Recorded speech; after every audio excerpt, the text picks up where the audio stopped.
say? All right, now let's get into this. Chris Rock, man, he got a new movie coming out. I'm gonna go see it. Are you? Hmm.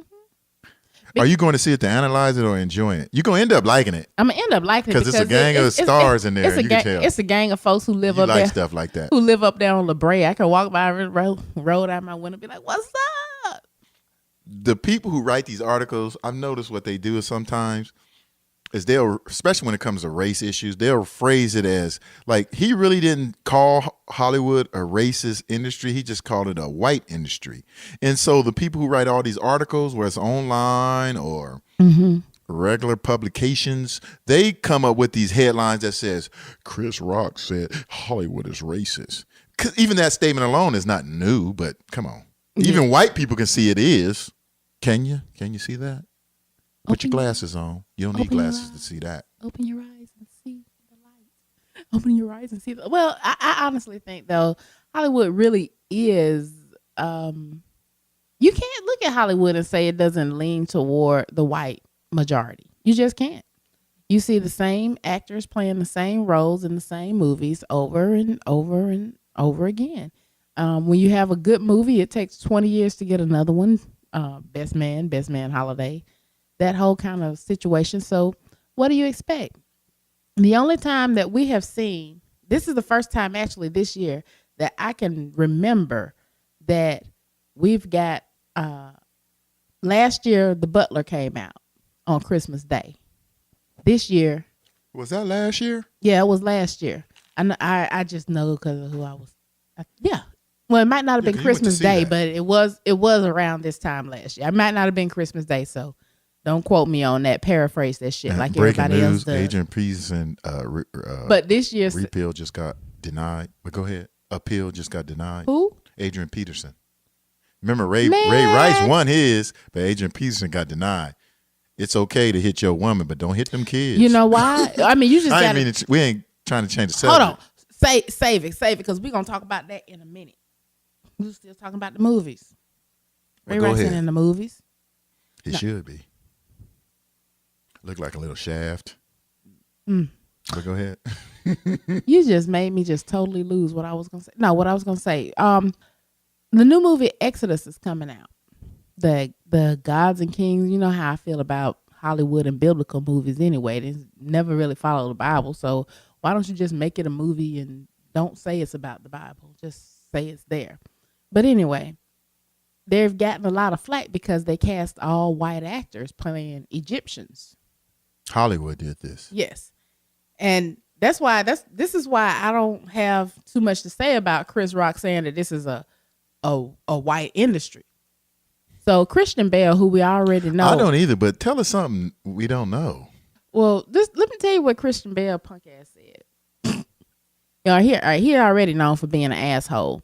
And he already has said, oh yeah, Moses was schizophrenic and stuff. He figured that out. You can't talk like that about Batman.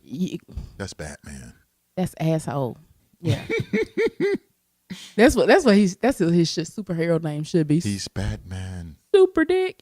Because he's a dick. Anyway, he's a dick. Anyway, when he was questioned about why, there being an all white cast playing Egyptians, his quote was that the audience has to show financiers that they'll be there and then they can make big budget films. In other words, let me see. If we cast non-white people, white people won't come to the movies. So we have to cast white people in roles so that white people will come to the movies and support it and we can get paid. Or are we really just trying to rewrite history here and say that it was... You know what's sad? White. I agree with him. That he's saying that. It's wrong, but I agree with him because white people, because I don't know if it's because it's just not because they control it, but they're the majority. Because one time I had a conversation with a news executive and I was saying why they don't show dramatized white crime.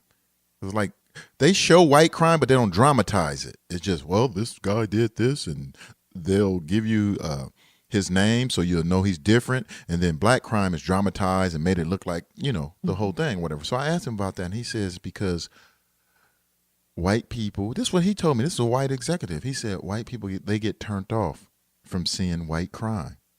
black crime is entertainment. Just like, so I'm probably like basketball.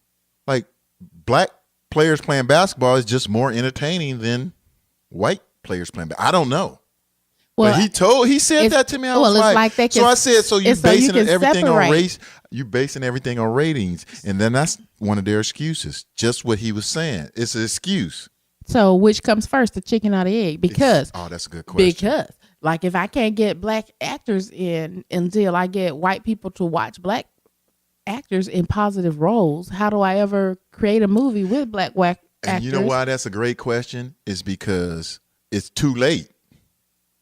Because if black actors and actresses would have never allowed themselves to be stereotyped or categorized into a certain segment, then maybe the white audience could look at them as normal people. For example, look at the Big Bang Theory. Or would they have starved to death in the process? Look at the Big Bang Theory. Look how they went out their way, the one minority on that show. They bring up racial issues. They almost try to make like racism is an accident, those main characters or whatever, because they're likable characters on the Big Bang Theory. And so like sometimes they have racial issues and they'll go, oh, I didn't mean to be racist. Oh, is that racism? And it won't even be a racial issue, but they bring it up to throw it out there like white people just, it's accident if we're racism, or we didn't mean no harm with racism, not showing real racism. But they take the one minority character and they make him, he can't even talk to women unless he's drinking. What kind of why did you even have to go there? And I know it's become part of the plot or whatever, because that's a great show. Mm-hmm. You know, it's a good show. But my point is, that's what they used to do to black people. They would make the black person look different at every aspect instead of just integrating them totally. So you can use Raji on the Big Bang Theory and you can see how he fits in, he hangs out with them, but they still let the audience know he's different. You know, and that's what happens to the white audience, because I don't believe white audience they don't want to look at race, but they've been conditioned to look at race. I don't think in terms of hatred and all that. Your foot all right? I know. Didn't hurt. I'm saying in terms of hatred, it's just that they condition. So what he's saying, Chris Bell, is he's taking the easy way out. You know, just putting it on how they always do. It's about ratings. It's about controversy. Every time I have a racial debate about Hollywood with a white person, they always say, well, it's about controversy. It's about ratings. And it's like, dude, it goes beyond that. So based on that, what Chris Rock said was absolutely true. And we know that's true. But what we're saying about Chris Rock is he's like Bill Cosby. Remember when Bill Cosby said all that about black people about 5 or 6 years ago about their pants hanging down and speaking a certain way? Oh, yeah, I remember. Even though his pants were down, too, because he do all the shit he did. Bill, let me talk to you right now, boy. Boy, your chair's having problems. I know. What's happening with your chair? Long as I ain't break it, I'm just making sure I ain't broke it. Well, you got that big lead foot. We trying to get all political and serious over here, and you just kicking stuff in the studio. That's how black people get to be slapstick. See, exactly. Maybe, you know what? Maybe we can't criticize Amos and Andy anymore. It just happens naturally. You know, it's just in us to have a good time. Huh? All right, quit that bullshit, because you better make me come across the table. Okay, so now. I can't believe I lost my train of thought. I derailed you. I'm sorry. I know. That's my fault. I should move all those cords and stuff and move them out the way. But no, we were talking about Chris Rock and Bill Cosby. Bill Cosby. Chris Rock is like Bill Cosby. He's not in the position to say all those things like Bill Cosby said years ago. He wasn't in the position to say those things, because you can't. If you look at the Cosby Kids, when he made those cartoons and have characters that go, oh, blah, blah, blah, blah, and you in the hood, you can't 20, 30 years later all of a sudden criticize people that you had influence on. I mean, he had people with hats on with holes cut out. Come on, it just didn't, ghetto kids, and which some of us was ghetto, but that's okay. But you can't turn around and say anything. I was a big Bill Cosby fan until he said that. So this is what I'm saying about Chris Rock. You ain't in the position to criticize Hollywood because you already contributed to the process. But didn't Chris Rock catch a lot of hell from Hollywood too? That mean they sent a man to an insane asylum in Africa or some shit, didn't they? I think that was Chris Tucker. Not Chris Tucker, but what's that dude that gave up $50 million? Dave Chappelle. Okay, Yeah, never mind. Dave Chappelle. I tell you what, I guess all black folks do look alike. Even to us, huh? My bad. Okay, well, yeah. I'm glad you see, I might not have a www dot on my forehead. Yeah, I don't think he's just in a position to speak. I don't think anyone, we talk about this every week, and that's why we're behind the media, to give you that how we feel about what goes on behind the media. Chris Rock not in position, period. Well, I kind of look at it like one of those sports shows I was watching the other day. They was talking about the coach from Washington Redskins and how he criticizing his own players, basically kind of getting out in front of anything bad, like, oh, well, I don't have what I have to work with. You can't blame me, blah, blah, blah. So maybe Chris is taking that same kind of strategy, like, okay, well, I'm doing the best I can in this white Hollywood, and you can't blame me if I don't get the same ratings or if we don't spend the same money as other people. Because look at this movie that's coming out. It's going to be funny. It's going to be. They're just saying no. There's no way around it being funny with the kind of talent that it has in it. Let me ask you this. Oh, go ahead. Why the white actresses or actors, because they don't have to. Comedians, why they never take us through the trailer parks in a mainstream white movie? Like, he's taking us through the hood. Even though he's successful in the movie, we still got to go deal with his, but we never see that with, I can't give him not that we want to go. No, I can't give him no backup on that one, because we go into that old what's entertaining. It's not entertaining to certain people to look at trailer parks and say, wait a minute, that's where I am, because that's exactly because Demi Moore grew up in a trailer park. Reese Witherspoon. I know those two off the top of my head.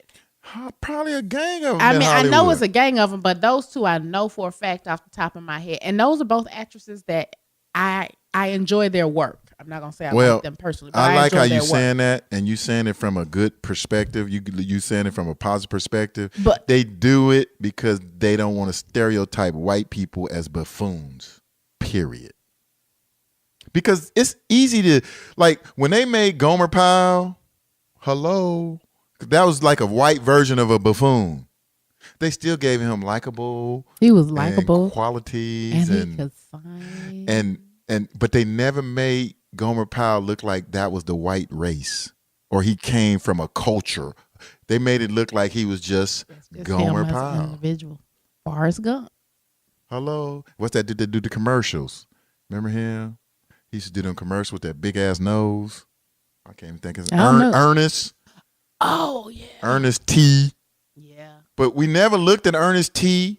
or these stereotypical, I don't call them poor because we don't know their background, but I'm just saying, you know what I'm talking about. They talk a certain way and speak a certain way.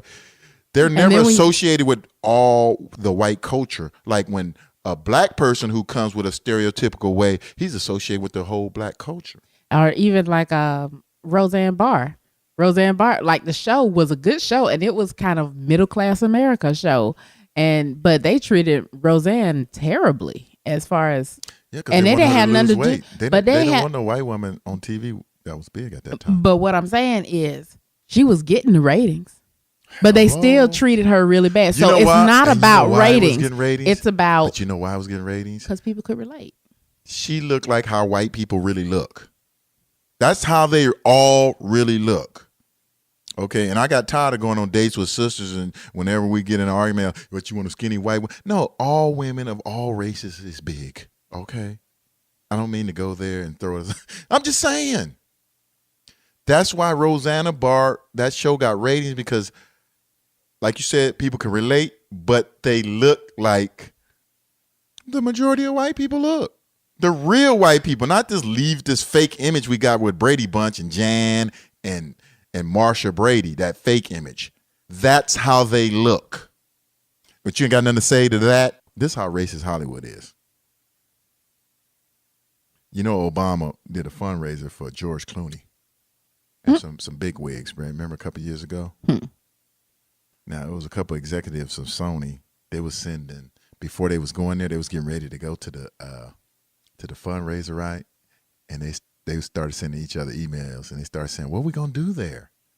I mean, should we ask him, do he like Django? Should we ask them? You ain't heard about that? Scott Rudin and Amy Pascal was sending those emails to each other. Wow. Should we watch Riding Along with Ice Cube? They said, this was funny though. They said, I know he likes Kevin Hart. You ain't heard that? Wow. All right, folks. That's it on Hollywood.